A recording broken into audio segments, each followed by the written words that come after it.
Hello everyone. तो कैसे आप सब। आज की इस वीडियो में हम पढ़ेंगे chapter number 2 sexual reproduction in flowering plants, class 12th biology. ये हमारा पार्ट 3 है। हमने पहले 2 पार्ट बना रखे हैं। अगर आपने नहीं देखा है तो लिंक जो है डिस्क्रिप्शन में है, वहाँ से आप चेकआउट कर लीजिएगा। ओके, तो चलिए शुरू करते हैं। तो पुराने वाले वीडियो में हमने समझा था कि मेगास्पोरेंजियम का स्ट्रक्चर कैसे होता है। मेगास्पोरेंजियम बेसिकली ओवल की बात कर रहे हैं। तो हमने पुराने वाले वीडियो में ओवल पढ़ा था, ओवल के स्ट्रक्चर के बारे में पढ़ा था। अभी हम समझेंगे कि ये मेगास्पोरोजेनेसिस होता क्या है। शुरू करते हैं। देखिए, मेगास्पोरोजेनेसिस क्या होता है। ये ऐसा प्रोसेस होता है जिसमें फॉर्मेशन होता है मेगास्पोर का। मेगास्पोर मदर सेल से, उसको मेगास्पोरोजेनेसिस कहते हैं। क्या? The process of formation of megaspore from the megaspore mother cell is called megasporogenesis. मतलब ऐसी प्रक्रिया जिसमें फॉर्मेशन होता है मेगास्पोर का मेगास्पोर मदर सेल से, उसे हम कहते हैं मेगास्पोरोजेनेसिस। ये जो प्रोसेस होता है ये ओव्यूल के अंदर होता है। अच्छा, अब एक चीज आप ध्यान रखिए कि मेगास्पोर मदर सेल आया कहाँ से। मेगास्पोर मदर सेल से मेगास्पोर फॉर्म होगा, ठीक है, पर कैसे? अब देखिए, जो ओव्यूल होता है वही बन जाएगा मेगास्पोर मदर सेल। अब मेगास्पोर मदर सेल कहाँ, कौन से रीजन में? माइक्रोपाइलर रीजन में है, न्यूसेलस के। ठीक है। अब जो मेगास्पोर मदर सेल है उसके अंदर मियोटिक डिवीजन होगा और वो फॉर्म करेगा 4 मेगास्पोर। कि कितना मेगास्पोर फॉर्म करेगा? 4 मेगास्पोर। और जो चारों मेगास्पोर में से 3 मेगास्पोर डीजेनरेट कर जाएंगे, डिस्ट्रॉय हो जाएंगे। सिर्फ सिंगल मेगास्पोर डेवलप करेगा एक फीमेल गेमेटोफाइट में, एम्ब्रियो सैक में। इतना समझ में आया?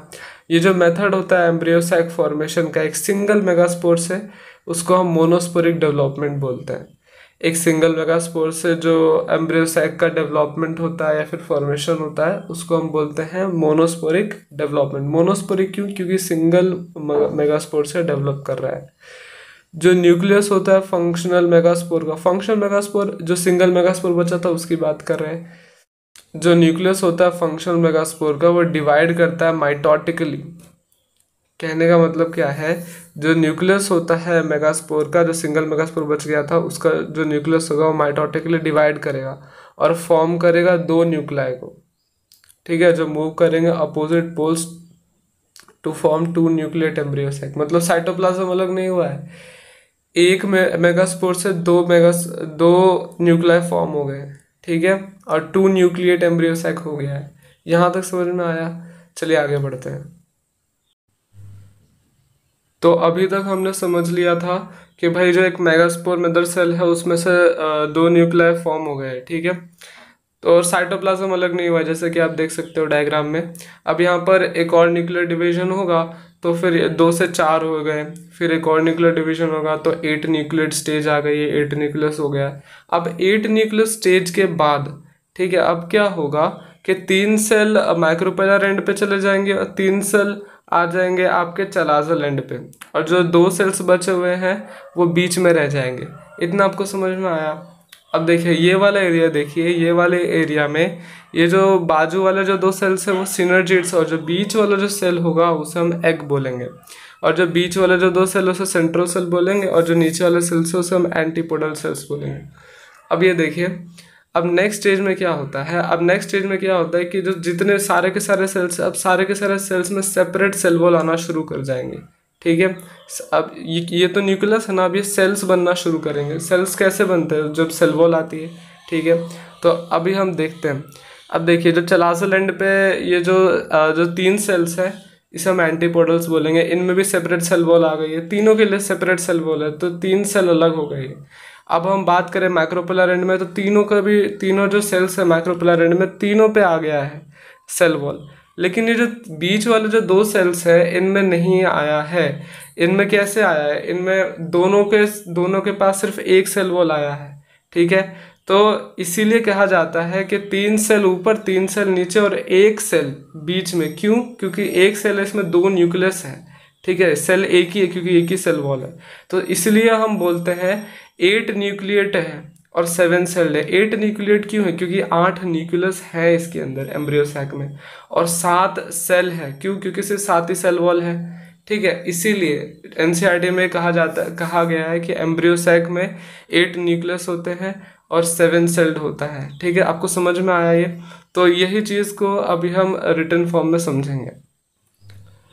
जैसे कि हमने देख लिया था कि भाई दो न्यूक्लियस फॉर्म हो गए, साइटोप्लाज्म अलग नहीं हुआ है, तो और ज़्यादा सिक्वेंशियल माइटोटिक न्यूक्लियर डिवीजन होगा तो 4 न्यूक्लियर स्टेज आ जाएगी, 8 न्यूक्लियर स्टेज आ जाएगी एम्ब्रियो सैक की। 8 न्यूक्लियर स्टेज के बाद जो सेल वॉल्स होते हैं वो मतलब शुरू होंगे। ठीक है, 8 में से जो 6 न्यूक्लियाई होंगे वो सराउंडेड हो जाएंगे सेल वॉल के द्वारा, 3 ऊपर 3 नीचे, तीनों में सेल वॉल आ जाएगी।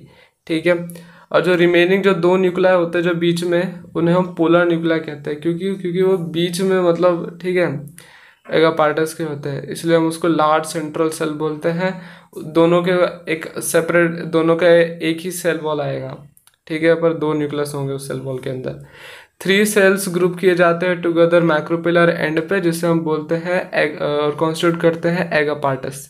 ठीक है, जो एगापार्टस होता है इंटर्न कंसिस्ट करता है 2 सिनर्जिड और 1 एक्सेल। जो 1 एक्सेल है वो बीच में होगा, 2 सिनर्जिड साइड में होंगे।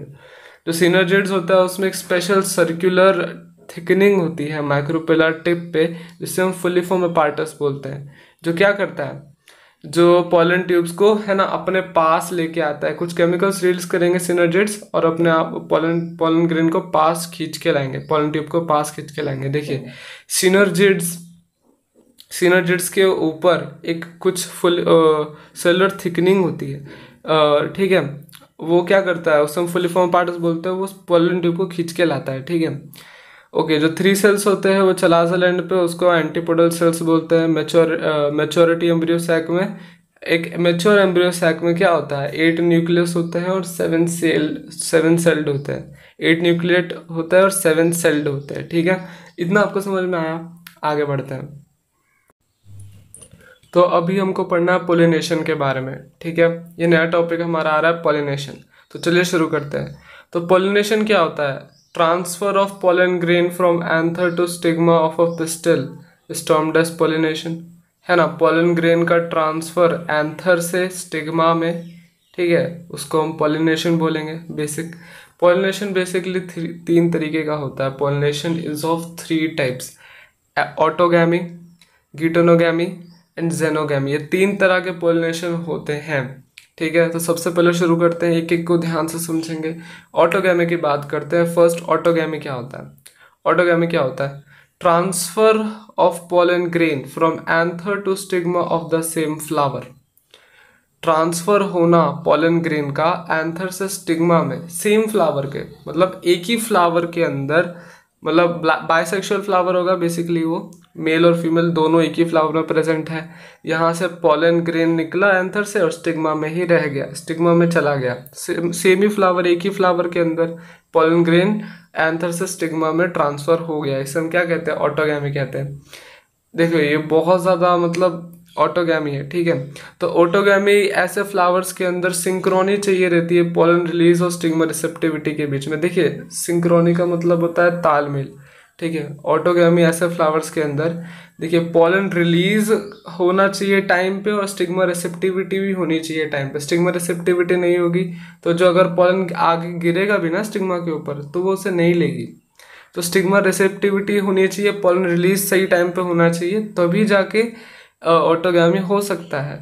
और एंथर और स्टिग्मा एक दूसरे के बहुत करीब होने चाहिए सेल्फ पोलिनेशन के लिए, अगर ये ऑटोगैमी होने के लिए। ठीक है, अब इसमें 2 कंडीशन आती है, क्लिस्टोगैमस आता है, चैस्मोगैमस आता है। किस में? ऑटोगैमी में। ऑटोगैमी में 2 तरीके के फ्लावर्स आते हैं, मतलब क्लिस्टोगैमस फ्लावर्स आते हैं, चैस्मोगैमस फ्लावर्स आते हैं। क्लिस्टोगैमस फ्लावर्स कैसे होते हैं? फ्लावर ऐसे होते हैं जो ओपन ही नहीं होते हैं, मतलब जो एकदम क्लोज्ड फ्लावर्स होते हैं।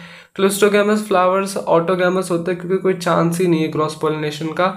एक ही फ्लावर के अंदर दोनों है, मेल और फीमेल दोनों है, और जब वो बंद हो जाता है फ्लावर तो मेल और फीमेल दोनों अंदर ही अंदर है।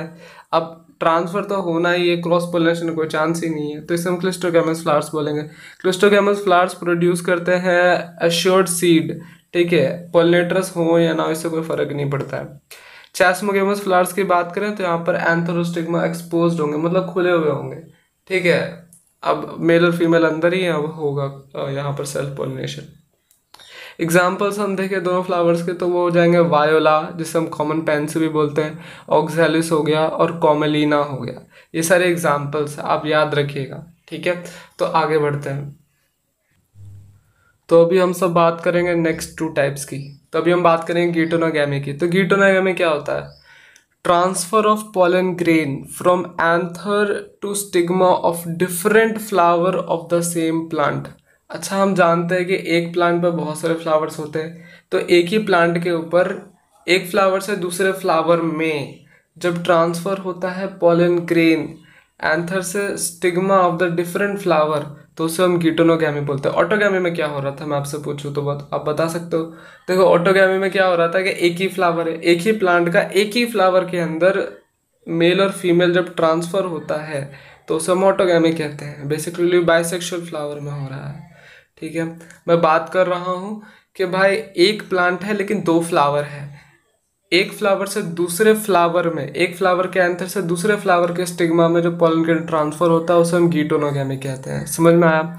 गिटोनोगैमी फंक्शनली क्रॉस पॉलिनेशन है। क्यों? क्योंकि यहाँ पर एक पॉलिनेटिंग एजेंट आता है। एक पॉलिनेटिंग एजेंट मान के चलो मधुमक्खी आएगी तो एक फ्लावर, एक ही उसी प्लांट के एक फ्लावर पे बैठेगी, फिर दूसरे फ्लावर पे बैठ जाएगी उसी प्लांट के, तो क्या हो जाएगा? गिटोनोगैमी हो जाएगा। फंक्शनली ये क्रॉस पॉलिनेशन का काम कर रहा है, लेकिन जेनेटिकली ये तो सिमिलर ही है ना, क्योंकि एक ही प्लांट का कैरेक्टर आने वाला है, ठीक है। जेनेटिकली ये सिमिलर है ऑटोगैमी से, क्योंकि जो पॉलन ग्रेन होता है वो सेम प्लांट से आ रहा है। अच्छा, ठीक है, आपको समझ में आया गिटोनोगैमी क्या होता है? गिटोनोगैमी समझ में आया, ठीक है। तो अब आगे बढ़ते हैं। अभी हम बात करेंगे जेनोगैमी की। यहाँ पर ट्रांसफर होता है पॉलन ग्रेन का from anther to stigma of the different plant. Plant ही बदल दिया भाई, यहाँ पर अब दो प्लांट आ गए हैं, ठीक है। अब अलग अलग प्लांट्स आ गए, प्लांट, एक प्लांट अलग दूसरा प्लांट अलग। एक प्लांट का फ्लावर से एंथर से पॉलन ग्रेन जाएगा, दूसरे प्लांट के फ्लावर में के स्टिग्मा में जाएगा क्या? Pollen grain. अच्छा, ठीक है, एक प्लांट से एंथर के पॉलन ग्रेन रिलीज होगा और दूसरे प्लांट के स्टिग्मा में जाके अटैच हो जाएगा, तो इसे हम जेनोगैमी कहते हैं। यही सिर्फ एक टाइप ऑफ पॉलिनेशन है जो genetically different types of pollen grain stigma पे लाएगा। जेनेटिकली डिफरेंस यहीं पर आएगा जेनोगैमी में। तो जेनोगैमी समझ में आया, गिटोनोगैमी समझ में आया, ऑटोगैमी समझ में आया, पॉलिनेशन के तीनों टाइप समझ में आए, ठीक है। आगे बढ़ते हैं। तो अभी हम पढ़ेंगे एजेंट्स ऑफ पॉलिनेशन, ठीक है। तो इसके अंदर कौन कौन से एजेंट्स ऑफ पॉलिनेशन में क्या आता है? इसमें एबायोटिक एजेंट्स आएंगे और बायोटिक एजेंट्स आएंगे। एबायोटिक एजेंट्स में आता है आपके कौन कौन से एजेंट्स आ जाते हैं? वाटर आ जाता है, विंड आता है। और बायोटिक एजेंट्स में बेसिकली आपके लिविंग थिंग्स आ जाते हैं, जैसे कि इंसेक्ट्स हो गए, एनिमल्स हो गए, ठीक है। तो अभी हम पढ़ेंगे एबायोटिक। सबसे पहले एबायोटिक पढ़ेंगे, उसके बाद बायोटिक भी पढ़ेंगे, ठीक है। अभी एबायोटिक सबसे पहले पढ़ते हैं। एबायोटिक में क्या पढ़ना है हमको? वाटर के बारे में पढ़ना है। वाटर के थ्रू कैसे पॉलिनेशन होता है, विंड के थ्रू कैसे पॉलिनेशन होता है। तो चलिए शुरू करते हैं। तो एबायोटिक में सबसे पहले हम पढ़ लेते हैं विंड पॉलिनेशन कैसे होता है। देखिए, विंड पॉलिनेशन बहुत ज़्यादा कॉमन है एबायोटिक पॉलिनेशन के अंदर। पोलन ग्रेन यहाँ पर लाइट होते हैं, बहुत हल्के होते हैं और नॉन स्टिकी होते हैं, स्टिकी नहीं होते हैं, ठीक है, एकदम सूखे हुए होते हैं, ताकि वो इजीली विंड के थ्रू ट्रांसपोर्ट किए जा सके, ठीक है। विंड के थ्रू ट्रांसपोर्ट होने के लिए बहुत ज़्यादा हल्का होना पड़ेगा उनको और नॉन स्टिकी होना पड़ेगा। अगर स्टिकी होंगे तो कहीं पर भी जाके चिपक जाएंगे, ठीक है। इसीलिए उनको नॉन स्टिकी होना पड़ेगा और लाइट होना पड़ेगा, बहुत लाइट वेट होना पड़ेगा, ताकि विंड में वो ट्रांसपोर्ट हो सके विंड के थ्रू। स्टेमेंस जो होते हैं वो वेल एक्सपोज्ड होते हैं, मतलब जो स्टेमेंस होते हैं, मतलब जिनमें विंड पोलिनेशन होगा, ऐसे जो प्लांट्स होंगे जिनको विंड पोलिनेशन करना है वो बहुत ज़्यादा खुले हुए होंगे स्टेमेंस उनके, ठीक है, ताकि ईजिली विंड करंट उनको उस प्लांट से उखाड़ के लेके जा सके, ठीक है। स्टिग्मा की बात करें तो वो लार्ज होता है, फेदरी होता है। क्यों? क्योंकि वो जो हवा से जो उनका ये जो मेल गैमेट आ रहा है उसको इजीली वो ट्रैप कर सके, जो पॉलन ग्रेन है उसको वो ट्रैप कर सके हवा से, ठीक है। अब जो फ्लावर की बात करें तो सिंगल ओव्यूल होता है उसके अंदर, जो अरेंज होता है इन्फ्लोरेसेंस में। इन्फ्लोरेसेंस आपको पता होगा बेसिकली, ठीक है। एग्जाम्पल क्या है? कॉर्न कॉब, कॉटन और डेट पाम। आप एग्जाम्पल ज़रूर याद रखिएगा, ठीक है। अब बात करते हैं हम वाटर पॉलिनेशन की। वाटर पॉलिनेशन की। ये क्वाइट रेयर है, ये थोड़ा रेयर है फ्लावरिंग प्लांट के अंदर, ठीक है। ये लिमिटेड होता है सिर्फ 30 जनरा में, ज़्यादातर मोस्टली मोनोकोटिलेडोन्स में होता है ये। ठीक है। वाटर यहाँ पर रेगुलर मोड ऑफ ट्रांसपोर्ट होता है मेल गैमेट्स के लिए। ठीक है। एल्गे में, ब्रायोफाइट्स में, टेरिडोफाइट्स में वाटर पॉलिनेशन बेसिकली देखने को मिलता है। एग्जाम्पल कौन कौन से आपके फ्रेश वाटर प्लांट्स के कौन कौन से एग्जाम्पल है? वेलिस्नेरिया है, हाइड्रिला है। सी ग्रास की बात करें तो ज़ॉस्टेरा है। ठीक है। ओके। तो आज की इस वीडियो में बस इतना ही है ना। नीचे एक लाइक का बटन है ना। काला वाला बटन है, उसको नीला कर दीजिएगा। ठीक है। अगर आपको वीडियो अच्छा लगा तो सब्सक्राइब ज़रूर करना। ठीक है। अगर बैकग्राउंड नॉइस के लिए प्लीज़ सॉरी मेरी तरफ से। ठीक है। ये थोड़ी सी दिक्कत थी इसके अंदर, है ना। तो मिलेंगे नेक्स्ट वीडियो में, तब तक के लिए थैंक्स फॉर वॉचिंग।